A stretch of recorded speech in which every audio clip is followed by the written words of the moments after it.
Mr. President Marcos, you will never be loved.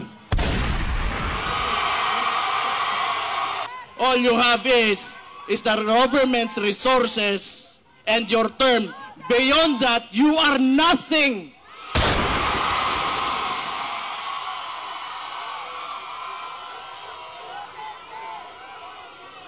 Ang imong amahan, gipalubong sa akong amahan, pero akong amahan, gipapreso nimo, putang ka.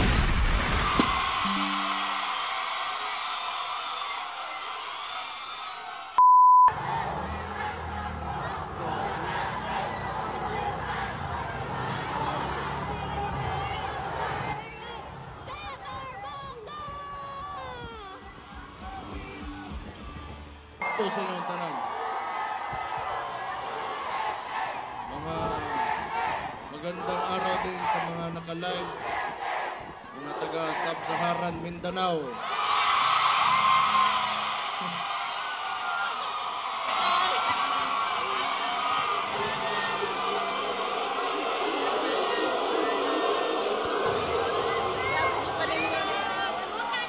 Diba mo, bago ko sa gulo na nakutagaw ug Bisaya aron gatong mga makadungog makasabot po itong mga uban natong naminaw diha nas gawas. Unang-unas tanan magpasalamat ko sa inyong ginapakita ang suporta sa akong amahan.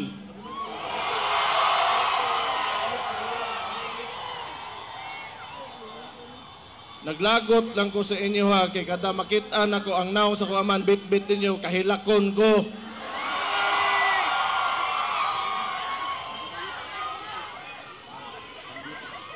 Mugara pod mo.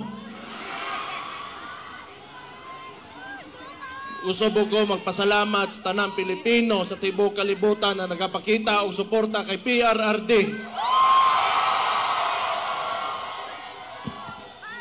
Kabaw mo tinuod lang sukad nga giaresto ako amahan illegally.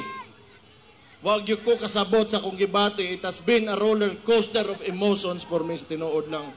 But every time makita na ko suporta ninyo, makusgan yung ko. Salamat kayo.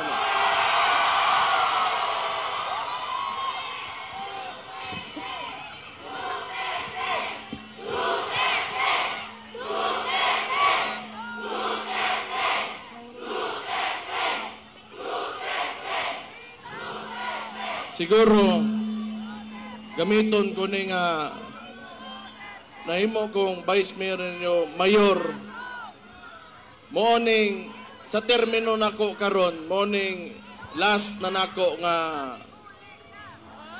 araw ng Davao sa termino nako karon wa ko makibaw unsa bagay kinaok kaugmaan o yung future ng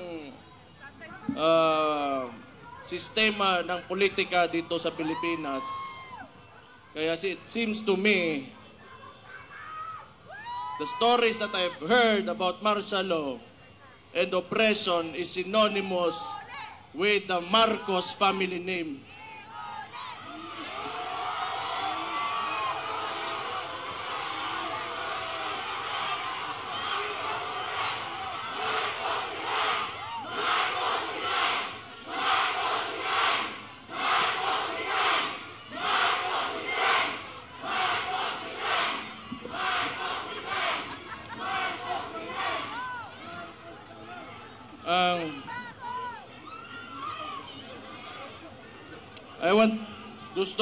I will take this opportunity to tell Mr. Marcos how I feel about him. Mr. President Marcos, you will never be loved.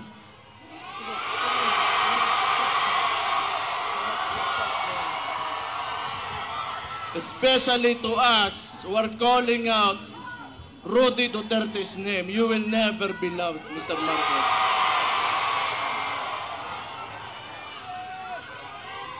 We will stand up and we will fight back.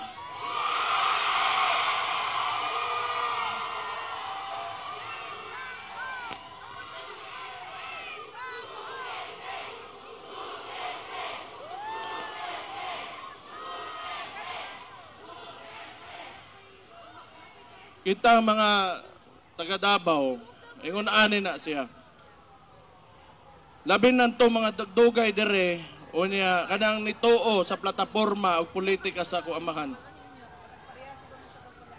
Nga ilang gikuha kaning administrasyon ni Marcos o si Bongbong Marcos mismo, binigay niya sa ICC. Murag wala lang, ing-ato na lang, murag walay nahimo ang atong pinalanggang amahan diri sa Tundak Bayan. Kibaw mo, di ko matingala gyud, tinuod lang. Di ko matingala. Nganong ingon ani karon? Kay because Rudy Duterte stood up for every tanang mga traditional politicians, di nila gusto nga kausaban aning nasura ni. Una, along aning with Marcos o kani mga uban ring mga bagagnaw ng mga politiko. Di nila gusto nga naa ng Rudy Duterte diha kay mabulilyaso ang ilang mga dola sa gobyerno.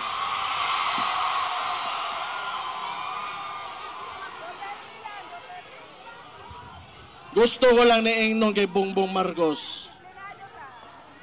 Aside you not being loved by the people, all you have is the government's resources and your term. Beyond that, you are nothing.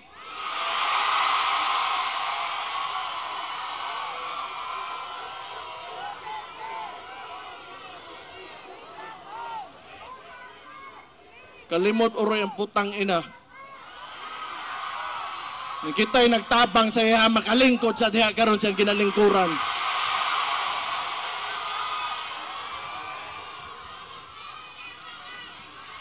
And I truly pray, Mr. Marcos, that you will be able to finish your term. I pray.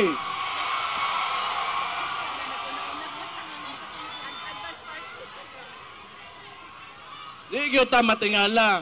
Kay kung ang sabo para sa ilang para pampadugay sa oras sa trabaho, ang sabo sa toa, mudaot o mga pamilya, mga komunidad, o mga inosenteng kinabuhi.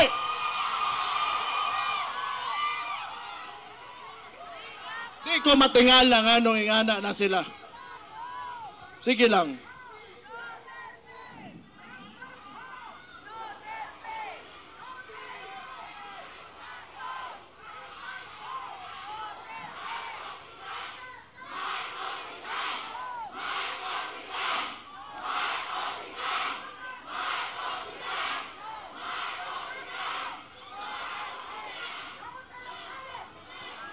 Ibaw mo, si Rudy Duterte, nga nung naaresto siya, naa sa diya karon sa ICC, kay ning barog siya sa iya mga tinuuhan sa politika, nga tanaw niya, mo'y makapasaka o makapalambo sa kinabuhi sa mga Pilipino. Okay ba mo, dili gini panahon nga magluya-luya ta. Dili ni panahon para magluya-luya ta. Dili nato sayangon ang sakripisyo nga gipakita ni Rudy Duterte. Di gyud ni mahuman karon ug di na gyud ni mahuman.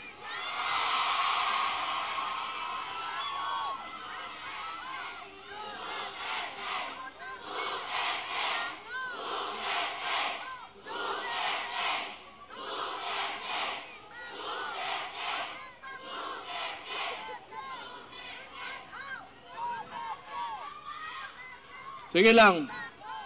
Basta kita labi nitong mga contemporaries na ko, some older and a little bit older than me, a little bit younger than me, kita gipadako ta ng mga Dabawenyo. Dabawenyo, mapursigihon. Ang Dabawenyo, isog. Ang Dabawenyo gusto kaayuhan. Ang Dabawenyo gusto kamatuoran. Ang Dabawenyo garboso. Mabuhay mong tanan.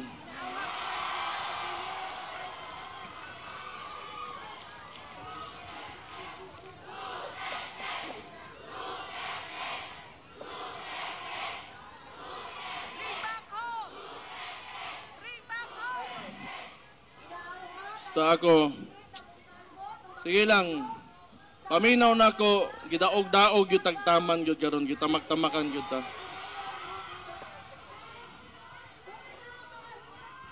Kaya wala lagi mo, wala na yun ko po dire, wala na. Di kong dili tungod sa inyo mo nang pasalamat na lang yun ko. Ako, usar ako katao, anak ko sa ko amahan, pero dili ko gaingon ani mga istoryane, wa ko gaingon ani. Kay tungod anak ko, dabawin nyo, kundili kay tungod Pilipino ko nga nitoo og usa ka presidente nga nangandoy nga makahimo sa nasod na kagustuhan o ganang makapahayag sa kaugmaon sa tanang Pilipino.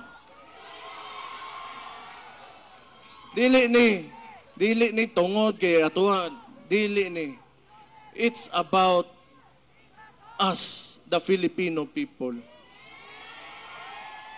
Unya, how a government treats his own. Iyang gipapreso.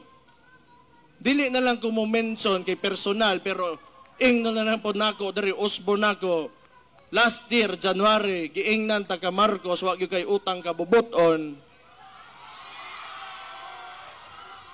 Ang imong amahan, gipalubong sa akong amahan, pero akong amahan, gipapreso nimo, putang ina ka.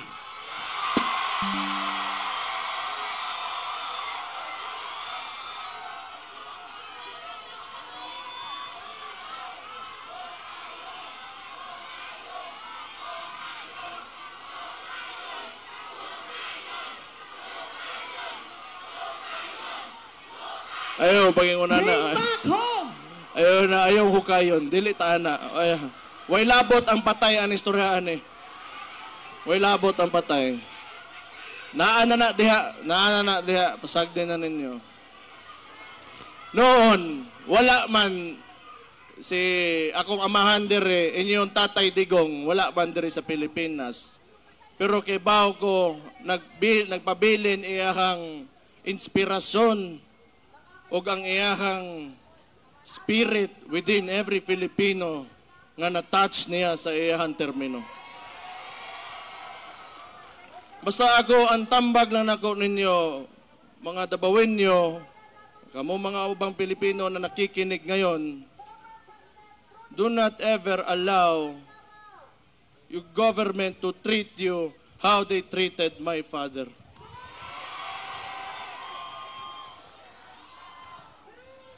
Usab,